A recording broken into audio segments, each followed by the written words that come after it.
Hello friend, welcome my YouTube channel.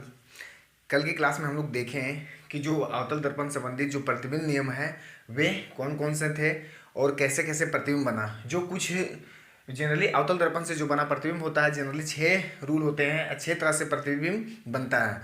तो हम लोग क्या है कि हम लोग 3 प्रतिबिंब को कल हम लोग देख लिए थे। अब हम लोग जो अगला प्रतिबिंब है आज की क्लास में हम लोग देखेंगे। ठीक है, तो आइए हम लोग देखते हैं।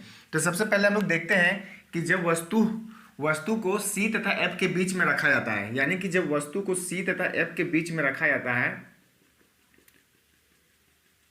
ये अवतल दर्पण दर्पण का ध्रुव, फोकस तथा C।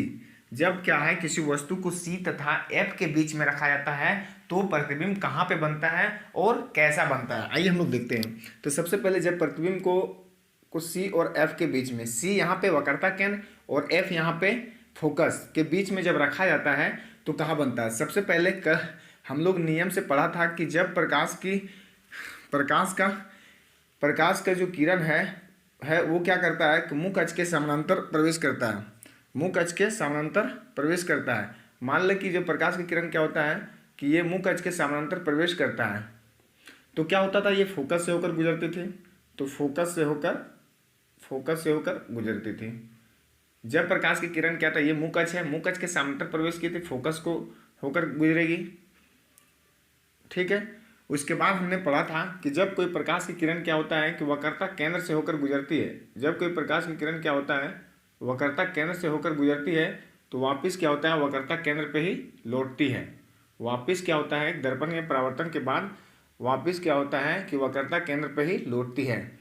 तो हम लोगों ने पढ़ा कि जब किसी वस्तु को C यानी वक्रता केंद्र तथा फोकस के बीच में रखा जाता है तो प्रतिबिंब कहाँ पे बनता है। C और F के बीच में रखने पे हम लोग पढ़े कि जब कोई किरण क्या होता है मुख अक्ष के समानांतर प्रवेश करता है तो फोकस को काटा, और दूसरा जब कोई C से प्रवेश होकर वक्रता केंद्र से गुजरता है तो वक्रता केंद्र पर वापिस लौट जाता है। इस प्रकार हमने देखा कि दो किरण का जो कटान बिंदु यहाँ पे हुआ। तो सपोज ये मेरा A और B कोई वस्तु था, इसका जो प्रतिबिंब बना था B और A बना। तो हमने कल C तक जो था समान आकार का बनता था, लेकिन अब यहाँ पे क्या हुआ तो इसका जो प्रतिबिंब बनता है पहला में हम लोग लिखेंगे प्रतिबिंब कहाँ पे बनता है। तो यहाँ पे हम लोग लिखते हैं कि प्रतिबिंब जो होता है प्रतिबिंब C तथा अनंत के बीच में बनता है, प्रतिबिंब C तथा अनंत के बीच बनता है, अनंत के बीच बनता है। कैसा नेचर में कैसा होगा कि वस्तु के अपेक्षा बड़ा बनता है, वस्तु के अपेक्षा बड़ा बनता है, अपेक्षा बड़ा बनता है।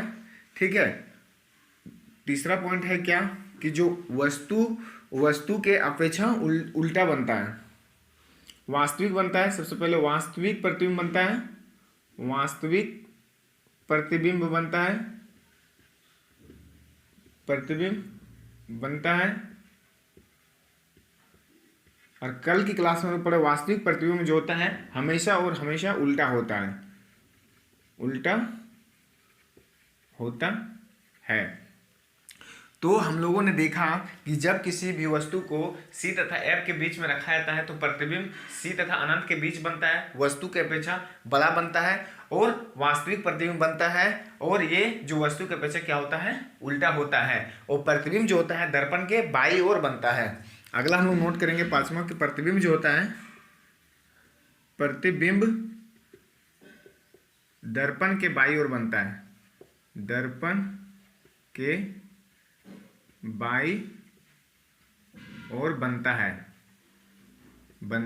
यहां से क्वेश्चन पूछे जाते हैं, यदि किसी प्रकार से या किसी तरह से भी क्वेश्चन पूछे तो इसी हिसाब से हम लोग करेंगे। फिर हम लोग आगे देखेंगे ऑब्जेक्टिव कैसे कैसे बनता है वो हम लोग बनाएंगे। अब आगे देखते हैं कि जब वस्तु को, अब हम लोग देखेंगे आगे यहां पे C और F के बीच में अब वस्तु को F पे रखा जाता है। जब वस्तु को एफ पर रखा जाता है। एफ मतलब फोकस पे रखा जाता है, पर रखा जाता है।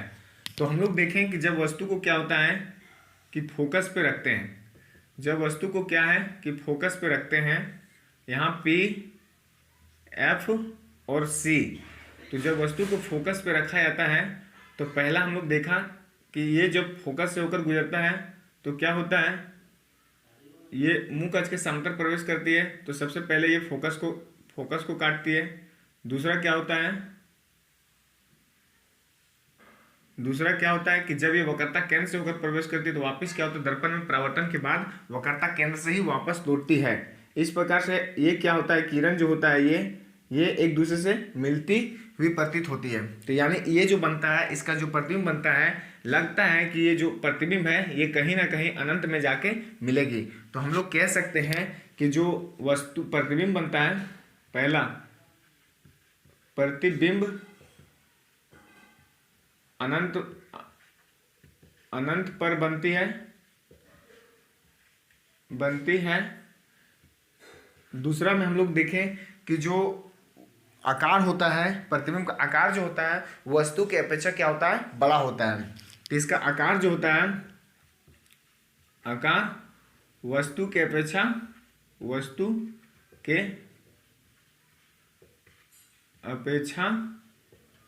बड़ा होता है।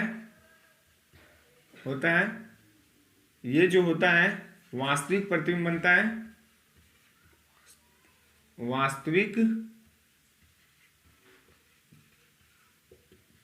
प्रतिबिंब प्राप्त होता है। और वास्तविक प्रतिबिंब क्या होता है, हमेशा हम लोगों ने पढ़ा कि वास्तविक प्रतिबिंब जो होता है हमेशा और हमेशा क्या होता है, उल्टा होता है, उल्टा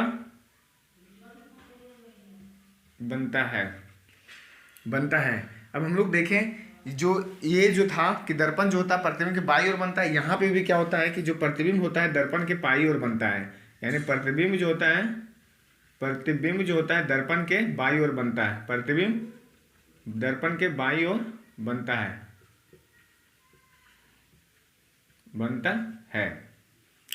इस प्रकार से हमने देखा कि जो वस्तु जो होता है ये प्रतिबिंब के बाईं ओर बनता है। अब हम लोग एक केस को और पढ़ेंगे जो आगे देखते हैं। हम लोग दो केस देखें, जब वस्तु को सी और एफ के बीच में रखते हैं तो कैसा बनता है।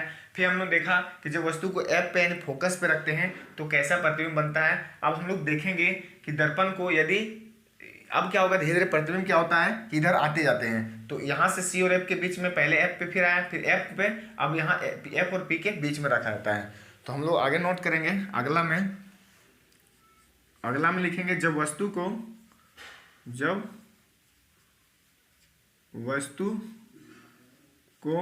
एफ तथा पी के बीच रखा जाता है,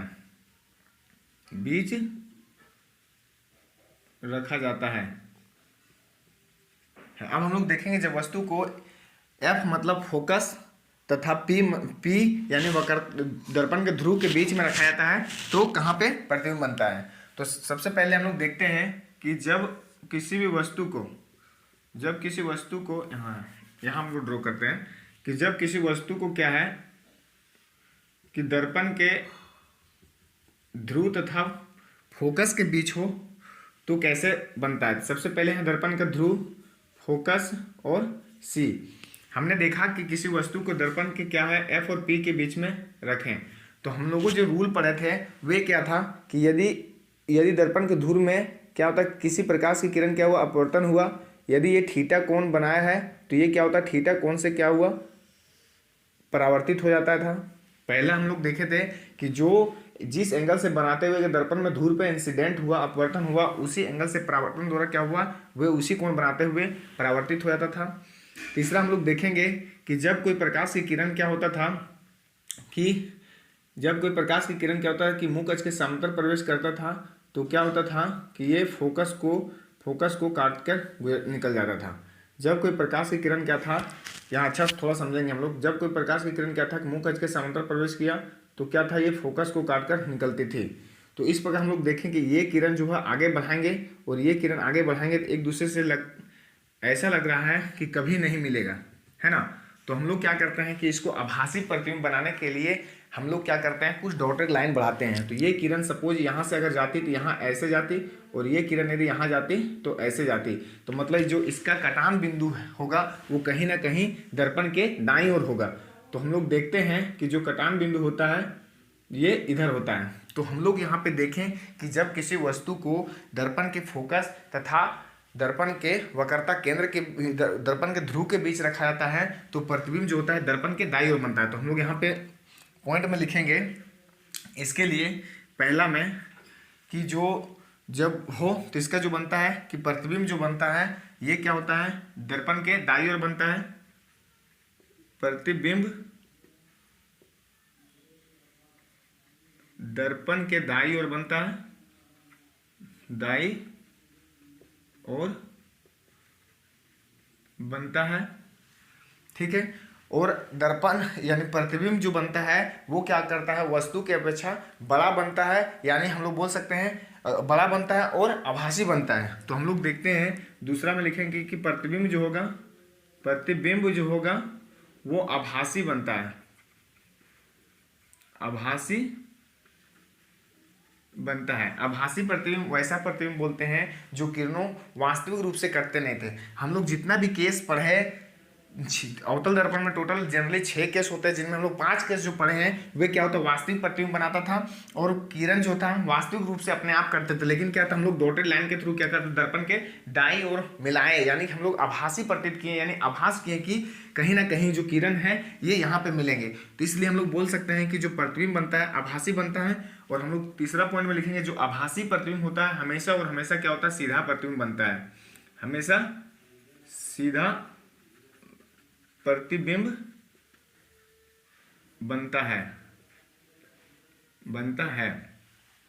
प्रतिबिंब दर्पण के दाईं ओर बनता है, आभासी प्रतिबिंब बनता है। आभासी प्रतिबिंब जो होता है ये आभासी प्रतिबिंब हमेशा और हमेशा क्या होता है, ये सीधा प्रतिबिंब होता है, सीधा प्रतिबिंब होता है। और वस्तु के अपेक्षा क्या होता है, बड़ा बनता है। प्रतिबिंब जो होता है बड़ा बनता है, बड़ा प्रतिबिंब प्राप्त होता है, प्रतिबिंब प्राप्त होता है, प्राप्त होता है। यहाँ पे जनरली इस जो नियम है, इस जो केस है, छठा केस जो है अवतल दर्पण का, यहाँ से बहुत सारे क्वेश्चन पूछे जाते हैं। यानी कि जो हम लोग अभी तक जो हम लोग 6 केस पढ़े, 6 स्थिति अवतल दर्पण से जो प्रतिबिंब बनाने का जो नियम पढ़े, उसमें से जो 5 केस था उसमें हमेशा और हमेशा वास्तविक प्रतिबिंब बनता था। और वास्तविक प्रतिबिंब क्या था, उल्टा होता था, हमेशा वास्तविक प्रतिबिंब उल्टा होता था। जो 5 केस था, अब हम लोग छठा के जो लास्ट केस पढ़े उसमें क्या था कि हमेशा और हमेशा जो था ये आभासी प्रतिबिंब बनता है और आभासी प्रतिबिंब हमेशा कैसा होता है, सीधा होता है। उसके बाद जो हम लोग 5 केस उधर पढ़े हम लोग, उसमें क्या था, दर्पण के जो प्रतिबिंब बनता था दर्पण के बाईं ओर बनता था, और इधर जो था ये दर्पण के क्या होता था कि छठा केस में दर्पण के दाईं ओर बनती है। उसके बाद क्या था कि ये जो वस्तु के अपेक्षा यहाँ पे क्या था, बड़ा होता था। अब हम लोग थोड़ा सा क्या करेंगे, हल्का सा रिकॉल करेंगे कि जैसे जैसे हम लोग क्या करते हैं कि अवतल दर्पण में प्रतिबिंब हम लोग बताने के लिए क्या करते हैं, थोड़ा सा हम लोग एक ग्राफ के माध्यम से समझते हैं। थोड़ा सा इसका हमेशा और हमेशा जो होता है अवतल दर्पण में प्रतिबिंब को दर्पण से बाईं ओर रखा जाता है, लेकिन जो प्रतिबिंब बनता है अवतल दर्पण में जो 6 केस होता है उसमें 5 केस में हमेशा प्रतिबिंब भी क्या होता है, बाईं ओर ही बनता है। लेकिन जो 6 केस होता है अवतल दर्पण का वह क्या होता है, प्रतिबिंब बाईं ओर रखने पर बाईं ओर ही रखा जाता है, लेकिन क्या होता है उसका जो प्रतिबिंब बनता है वो दाईं ओर बनता है, जैसा कि हम लोग देख रहे हैं। ठीक है फ्रेंड्स, आज के लिए इतना ही, मिलते हैं नेक्स्ट वीडियो में।